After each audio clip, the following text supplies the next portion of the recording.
Mateo nunca había sentido que perteneciera a algún lugar. Cada grito, cada golpe, cada noche de silencio en su pequeña habitación de La Boca, Buenos Aires, le recordaba que estaba solo. Era 3 de mayo de 2004, alrededor de las 10:47 de la noche, cuando un vidrio se rompió en la cocina y su corazón se aceleró. Su padre, borracho y furioso, estaba de nuevo. La lluvia golpeaba los techos y la calle olía a humedad y humo. Mateo se escondió bajo la mesa, sintiendo como cada palabra hiriente calaba más profundo que cualquier golpe. Mateo tenía apenas 8 años y cada día era un desafío para sobrevivir. Sus padres, atrapados en el alcohol y la droga, no podían ver la inocencia que se desmoronaba frente a ellos. El vecindario sabía algo, pero nadie intervenía. Los gritos resonaban en la madrugada, mezclándose con el ladrido de los perros callejeros que, como Mateo, buscaban protección que nunca llegaba. Aquel día parecía igual a los anteriores.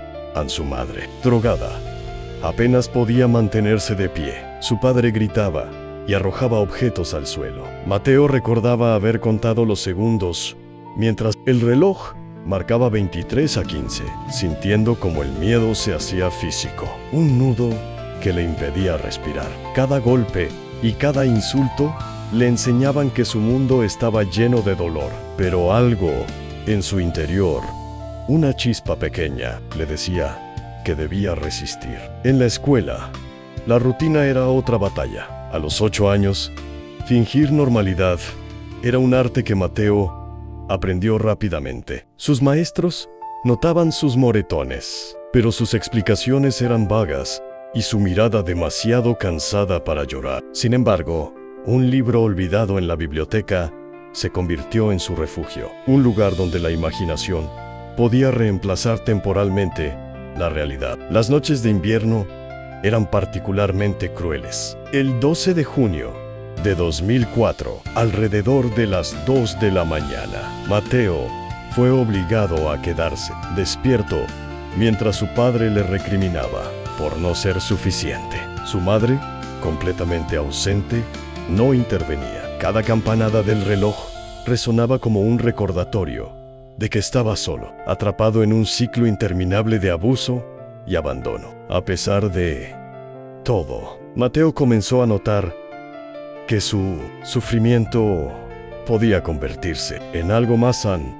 En silencio, prometió que algún día escaparía de aquella vida de miedo y abandono. Cada lágrima derramada y cada noche de insomnio alimentaban una determinación silenciosa a crecer, aprender y algún día cambiar su destino. Los años pasaron y Mateo entró en la adolescencia. A los 12 años, cada despertar era un recordatorio del abuso constante, pero la escuela comenzó a ser un refugio real. El 7 de marzo de 2008, mientras llovía sobre las calles empedradas de La Boca, Mateo encontró consuelo en los talleres de lectura y escritura de su escuela. Allí, por primera vez, sentía que alguien escuchaba su voz. Cada tarde después de clases, caminaba entre charcos y basura hasta llegar a la biblioteca pública de la calle Olavarría. Entre libros polvorientos y estanterías altas, Mateo soñaba con un futuro distinto. Los animales callejeros que alimentaba se convirtieron en sus amigos silenciosos. Sus ojos reflejaban la compasión que él mismo necesitaba y que nunca recibía en casa. Las noches seguían siendo insoportables. El 23 de noviembre de 2009, su padre volvió borracho a las 00:30, derribando la lámpara del comedor. Mateo corrió hacia su pequeño cuarto, abrazando su almohada, mientras el sonido de la violencia rompía la madrugada. Aprendió a respirar despacio, a contar los minutos y a encontrar fuerza en la idea de que eso no lo definiría.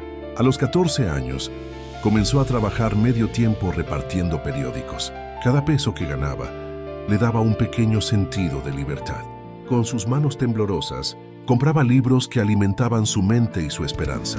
Cada historia que leía era un recordatorio de que existía un mundo fuera de su casa, un mundo donde podía triunfar y ser respetado. Mateo también comenzó a escribir un diario, describiendo cada miedo, cada golpe y cada pequeño acto de valentía. El 18 de junio de 2010, a las 21:15, mientras sus padres discutían, escribió: «Un día esto terminará.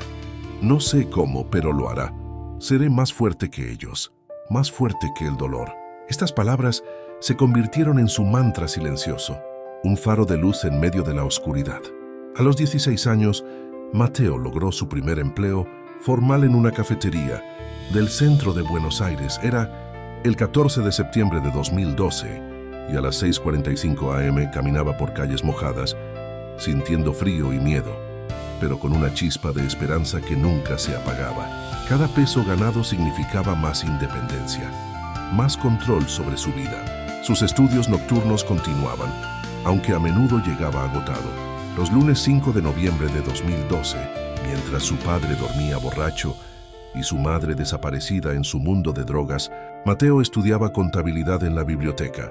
Aprendió que la disciplina podía superar el miedo y que la constancia podía abrir puertas que parecían cerradas para siempre.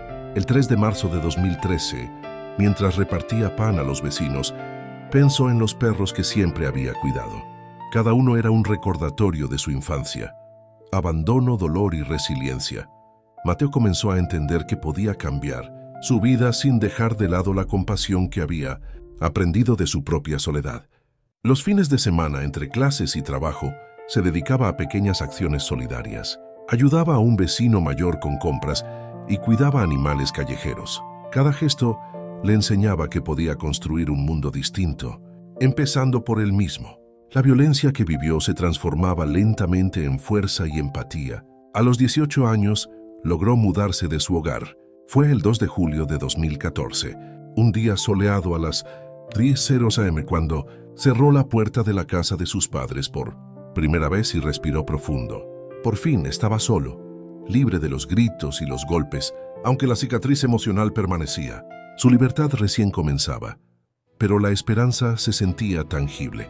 Mateo decidió estudiar administración de empresas. El 1 de marzo de 2015, ingresó a la universidad con un miedo silencioso de no ser suficiente, pero con la determinación de superar su pasado.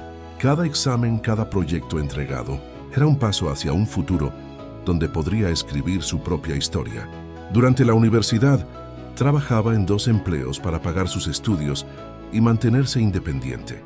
Recuerda el 12 de agosto de 2016, cuando llegó a casa a las 23:30, después de 12 horas de trabajo, exhausto, pero con la satisfacción de saber que cada esfuerzo lo acercaba a la vida que había soñado. A los 22 años, Mateo se graduó con honores. Sus padres, aunque aún sumidos en sus adicciones, empezaron a aparecer como una sombra distante en su vida. La resiliencia que había cultivado desde los 8 años le permitió mantenerse firme en su camino, sin rendirse ante la amargura o el odio. Los primeros años de carrera fueron un desafío. El 3 de febrero de 2018, mientras trabajaba en su primer proyecto importante en la empresa, recordaba su infancia y sentía una mezcla de dolor y motivación. Cada logro profesional era una declaración silenciosa. No permití que mi pasado me definiera. Mateo entendió que el éxito no solo significaba prosperidad personal, sino también la capacidad de ayudar a otros. La compasión que había aprendido, cuidando animales callejeros y vecinos necesitados, se convirtió en una misión de vida. Nunca olvidar de dónde venía y transformar su dolor en fuerza para cambiar vidas. El 2 de febrero de 2019, Mateo decidió enfrentar a sus padres. Habían pasado años desde la última pelea violenta que recordara con claridad. Sus padres aún vivían sumidos en adicciones, pero él no buscaba venganza, sino redención. Organizó tratamientos, acompañamiento psicológico y sesiones de terapia. Al principio no fue fácil. Su padre, desconfiado y amargado, no aceptaba ayuda. Su madre lloraba, recordando el daño hecho. Mateo tuvo que usar toda su paciencia y empatía, recordando las noches de terror que había soportado y transformándolas en motivación para cambiar la historia familiar. Cada avance, por pequeño que fuera, era una victoria. El 15 de julio de 2019, por primera vez, su padre logró pasar una semana sin consumir alcohol, mientras Mateo lo acompañaba en cada sesión de terapia. La casa Antes llena de gritos y objetos rotos, lentamente comenzó a respirar. Mateo comprendió que el perdón no es debilidad. Cada abrazo, cada palabra de aliento, cada gesto de apoyo, transformaba la relación rota en un vínculo nuevo, basado en respeto y cuidado. La familia, aunque marcada por el dolor, empezaba a renacer gracias a la fuerza y resiliencia del hijo que una vez fue un niño indefenso. Hoy Mateo no solo reconstruyó su vida, sino también la de sus padres. Su historia demuestra que el dolor puede transformarse en fuerza, el abandono en compasión y la desesperanza en oportunidad. Cada noche, al mirar las luces de Buenos Aires desde su departamento en San Telmo, recuerda los gritos, los golpes y la soledad de su infancia. Sin embargo, una sonrisa aparece en su rostro. Logró transformar aquel dolor en amor y aquel miedo en fortaleza. Si conoces a alguien que sufre en silencio, no mires hacia otro lado. Un pequeño gesto puede cambiar vidas enteras, y si estás atravesando tu propio infierno, recuerda, aún puedes brillar. Aún puedes escribir tu historia de triunfo y reconciliación. El mayor poder de Mateo fue descubrir que el perdón libera más que el odio, que incluso los niños más dañados pueden convertirse en héroes, silenciosos, y que la vida siempre ofrece segundas oportunidades, incluso para quienes nos lastimaron profundamente. Nunca subestimes la fuerza de tu corazón. Puedes cambiar tu destino y el de quienes te rodean.